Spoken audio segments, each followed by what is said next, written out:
bagong balita. Naka-on air, agad-agad, DWIZ Patrol Report. Hindi kaya kayo sisitahin o pagagalitan ni Senate President Francis Chis Escudero, mga buting senador? Dahil meron siyang atas, di ba? Hanggat maaari, manahimik na lamang ang mga senador sa issue ng impeachment. Samantala, sa pagkakataon pong ito, mga kabalitaan, kabalitaktakan, tayo po'y pinalad. Muli nating makakausap for update ang mismong kalihim ng Department of Health, si Secretary Teodoro Dr. Herbosa. Sec Herbosa, good morning po. Johnny Bañez. Good morning, John. Good morning sa mga taga-subaybay ng DWIZ.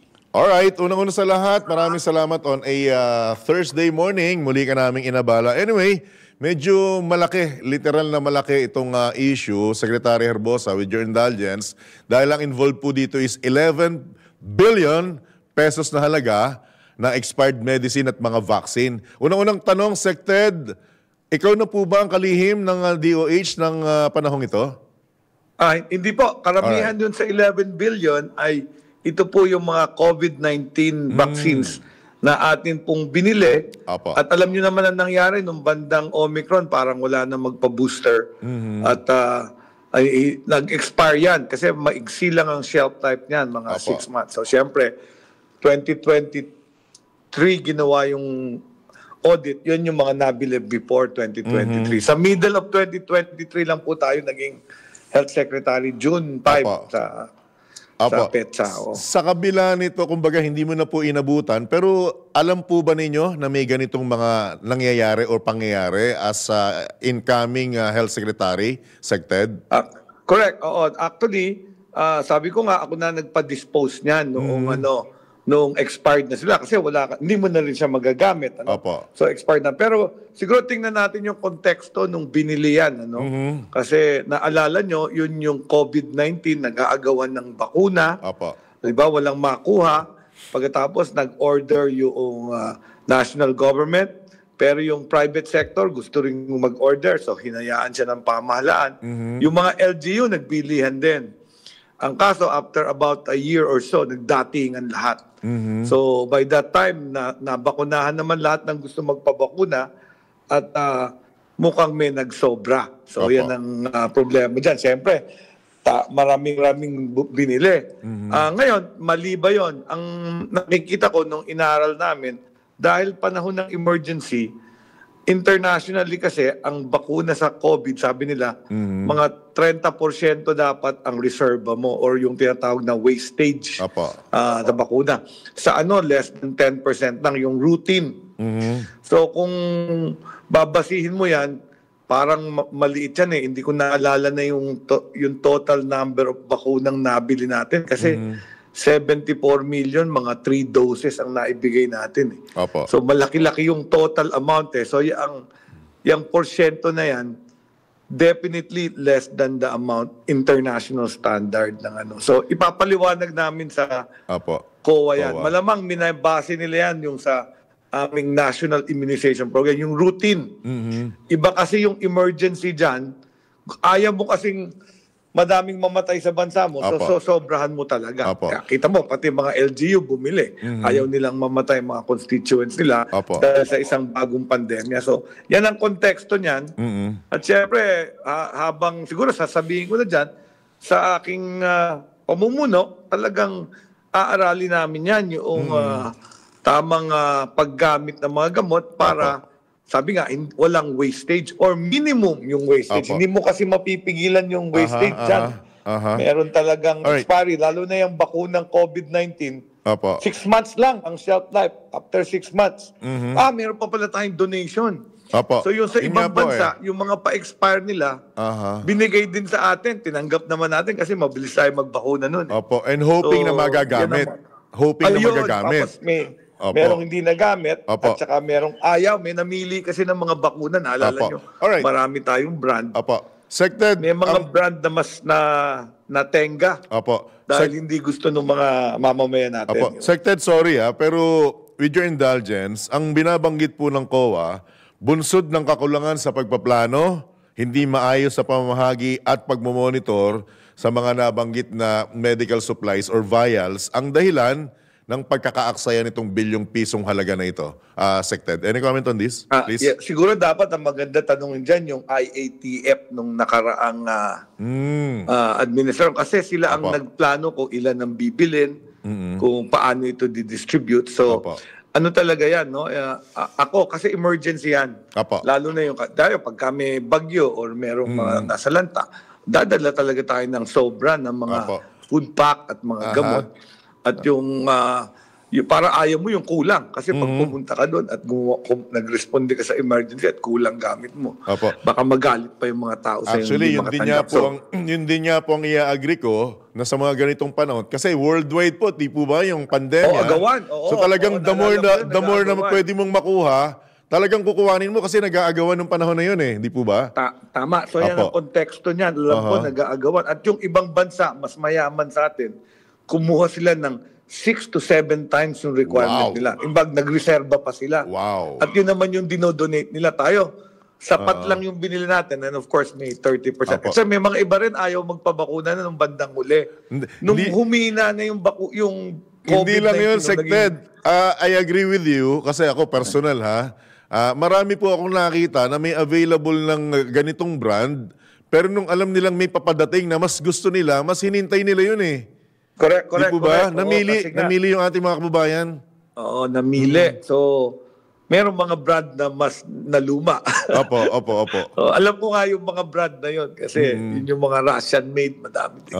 Ganun, nung panahon na yun, Sected, di ba, nag-i-interviewhan pa tayo nung nasa kabila ako eh. Talagang kung pwede makipagbuno ang Pilipinas sa mga mayayamang bansa, ginawa naman in fairness.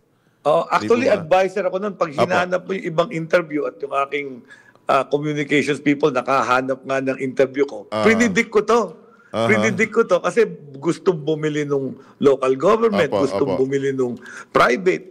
Sabi ko, bumibili din yung government sa tamang amount.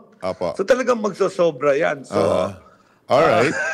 Ako, wala namang mali doon kasi kung emergency nga, di ba? Like sa ospital, kung maraming mass casualty, gusto mo marami kang dugo at swero kesa kukulangin ka. Sected, pakilinaw nga, tama ba na sinasabi mo yung pagkakaintindi ko na kumpara sa ibang bansa, maliit na porsyento pa tong bilyong pisong halaga na ito?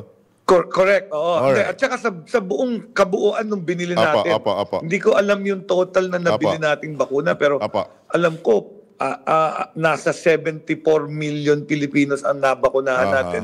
Minimum 3 doses. Iba naka-4 at naka-5. So, yung amount nun, parang less than 30% lang itong 11 billion. Mukhang malaki on a single pero sa totality, sa porsyento, pasok pa sa sa acceptable wastage. Okay. Talon ako sa ibang issue, Dr. Sected, if you, with your indulgence. Ikaw mismo ang parang umamin na mukhang maganda ang marketing strategy ng mga nasa fast food industry para makumbinse ang mamamayan na doon sila kumain kumpara sa mas masusustansyang pagkain. So, paano po kayo kumikilos para ikangay tapatan yung magandang ganitong estratehiya para ma-convince yung ating mga mamamayan na mas kumain ng mas masusustansyang pagkain? Tama, ang tawag na dyan yung marketing strategy, no? Talagang gumagastos. At sa totoo lang, hindi lang mas magaling, mas gumagastos pa talaga itong mga kumpanya na to para bumili tayo ng kanilang mga produkto. Hindi nila alam yung pagkain ng mahihirap, yung gulay, kanin, isda, ay ang pinaka-healthy. So, nag-ano kami ngayon, meron kaming pinopromote yung Pinggang Pinoy. Pinakita ko nga ito dun sa Presidential Communications Press briefing. Pinakita ko at pinamudmud ko yung ginawa ng National Nutrition Council na Pinggang Pinoy. Ano ba ang mga dapat kainin? At hinati namin dun sa mga buntis, ano yung mga masustansya para sa buntis, yung mga bata na maliliit, less than 5, yung mga teenager, yung mga matatanda at may edad. So, binigyan namin yon para sa kaalaman. Pero, alam mo, na-aral ko dyan, kasi ngayon, very hectic ang life natin, matraffic. Dual income. Hindi naman kagaya nung bata ako, ang nanay ko nasa bahay lang. Kaya, pag gusto kong kumain, magluluto yon from scratch. Diba? Ganun naman. Ngayon, isipin mo, pagka gusto mong ganun, kailangan may refrigerator ka. Aha. May stock Kailangan ka, marami kang stock. Meron kang gaas para Opo. magluto. Opo. Alam mo naman yung ating ibang kababayang hirap mas mura bumili nung kasi sa totoo lang, mukhang mas mura bumili ng mga yung mga budget meal na dala nito mga. Pero yun lang siguro kakausapin ko itong mga kumpanya na to na maglagay ng healthy option para may choices ang ating mga kababayan. Apo. Sec Ted, with your indulgence, last few questions. Ano po ang nilalaman nung pinggan ng Pinggang Pinoy. Pinggang Pinoy. Ano po nilalaman? Nasa website ng DOH yan at website ng National Nutrition Council. So, yung half of rice, fish, and lots of vegetables. So, 3 healthy. piraso yun. Go, Grow, and Glow Foods.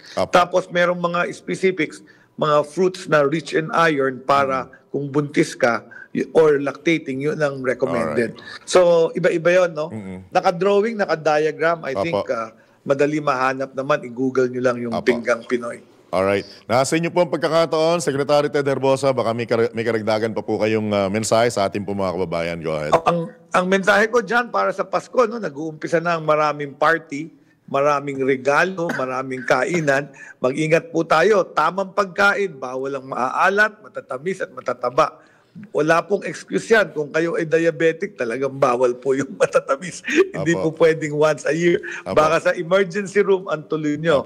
Tapos yung alak, iwasan natin. At ang payo ko, mag-exercise na tayo. Total, pupunta tayo sa maraming kainan. I-burn natin yung calories by doing exercise. Maglakad, magbisikleta, mag-exercise sa bahay. Sec Ted, parang pinatatama mo ako ng personal sa sinasabi mo. Pareho lang tayo. Alam mo, ang obesity is an illness. Pareho tayong mataas ang body mass index. Anyway, and we're trying. I'm sure nagsumusubo ka rin. Pero talagang reminders lang. So, constant reminder as your Secretary of Health.